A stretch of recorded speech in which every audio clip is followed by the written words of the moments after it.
Spiral staircase, very hard, knee injury. We're Aubrey and Deleir, designers and DIYers, teaming up with Lowe's to help homeowners combine their DIY wants and needs to create a blended space that everyone loves. This is Blending, how to plan and build an outdoor kitchen. On the last episode, we transformed the Dandashli's backyard into an outdoor oasis with artificial turf. This time, we're tackling an outdoor kitchen and patio, and we're doing it on a budget. Babe, here's what I'm thinking for the counters and the countertops. Okay. We've got some materials that we can play with. Yeah. The options are aluminum, steel, stone, brick, wood, or tile. We also need to choose our countertop material. I'm leaning towards the brick idea, but leveraging maybe cinder blocks, almost like a Lego block situation, where we use that as a framework for the actual counters. What would you think about sort of leveraging concrete for the countertops? I love that. You do? Especially if we can get it down to kind of make it look like an artisan finish. Yeah. So as far as appliances, the options are a grill, flat top, smoker, ice maker, fridge, and maybe a pizza oven. The grill and the fridge then are the top priorities. So let's just look at those when we go to Lowe's. Okay, sounds good. Okay. We decided that we want to DIY as much as we can to make this project as cost-effective as possible. We went with cinder blocks as our base material and white masonry cement for the countertops because we know we can do that ourselves. Our goal is to make the space feel open and perfect for hosting, and have some space for the grill and the fridge, as well as some weatherproof cabinets for storage so we can keep it clutter-free. We created the layout with chalk lines and measured where all of our appliances will fit in. Then we stacked the cinder blocks in order to create the framework of the kitchen and used white masonry cement to bind the blocks together and create a smooth finish. We made a ton of progress on the outdoor kitchen. We laid in our masonry, got our appliances all fitted, and applied this beautiful top coat of white masonry cement. It's looking really good, and we're ready to do concrete countertops. I know that sounds intimidating, but if I can do it, so can you.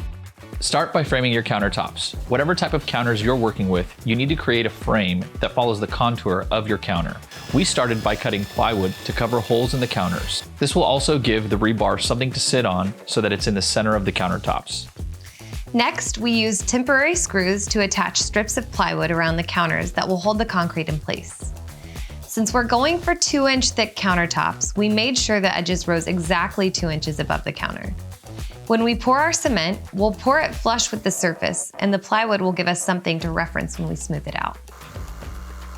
Make sure your frame is level. If you're gonna add a sink, cut out a hole in the plywood using a jigsaw. Then, build a frame that the lip of the sink can rest on that brings the lip of the sink to the height of the countertops. All right, so what you can see here is that we framed out the exact shape of the sink so that when the concrete is formed, the sink will go right in and it's ready to go.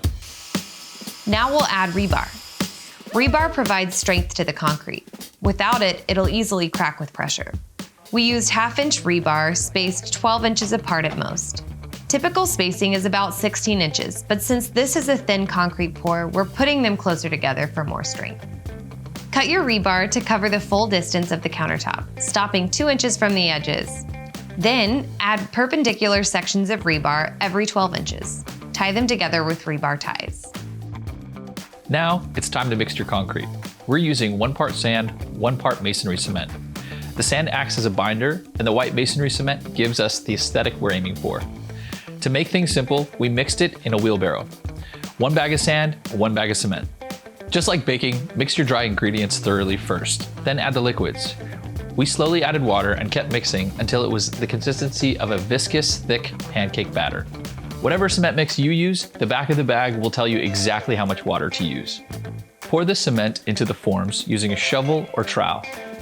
Spread the mixture to the corners and edges and use a trowel to flatten and smooth the surface. Use a straight edge, like a level or piece of wood, to reference the sides of your frame for a flat surface.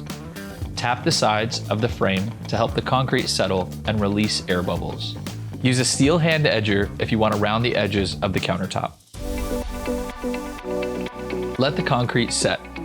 After the concrete has 24 hours to set, remove the wood forms to reveal the edges of your countertops. The final step is to seal your new countertops. We used Valspar concrete sealer to seal the surface. This will protect your surface from damage, cracking, and staining by blocking the pores in the concrete.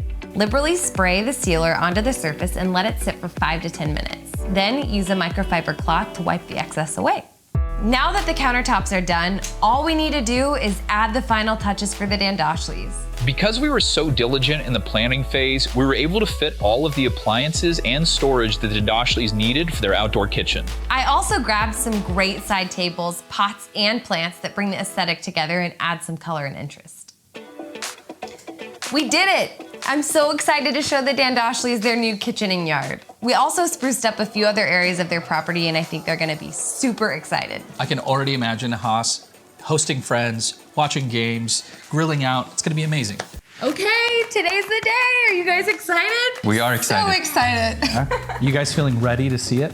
Yeah, of Yes, we can't wait. How about you guys? Yeah? Should we do it? Yes. All right, let's go. Come on out, guys. What do you think? Wow. What do you think? Look at that. Love it. Look at the It's a barbecue. dream Look at come the sink. true. Wow, this Yeah. is awesome. Yay! I love the stucco. We got that organic And feel. Wow. Yeah. Super nice. Haas, check The this out. colors, Boom. Awesome. Yeah. it's exactly what ready I for had sink? in my Yes. mind as Ready my for dream. Good, I love that. We're ready to host. Oh my God, and Definitely. my friends are gonna be like, what? Yeah. They're gonna wanna live here. Well, I want to live here now. Check this out. Oh, the turf is Yeah. nice. See, Ali, the turf. This is where You can all play the some play dates soccer. are Look- gonna happen. look at the fence. They're gonna be playing soccer, for throwing some soccer balls up tournament. in there. Yeah. Woo! My original plan was to have an outdoor space for my kids, and I do have that now. And he wanted an outdoor kitchen so we can do lots of grilling and, you know, that family time as well. And I feel like we both won. One. Yeah. It's a Definitely. win-win for me and him, and that is just amazing. What do you think? Oh, yeah. This is Imagine your nice. future Feels here, like guys. we could really take I think a nap on these. I'll sleep here. Yeah, right? I love watching the Dandashlis enjoy their space, especially the kids. It's the best. Thanks for watching. We really believe you can DIY projects just like these.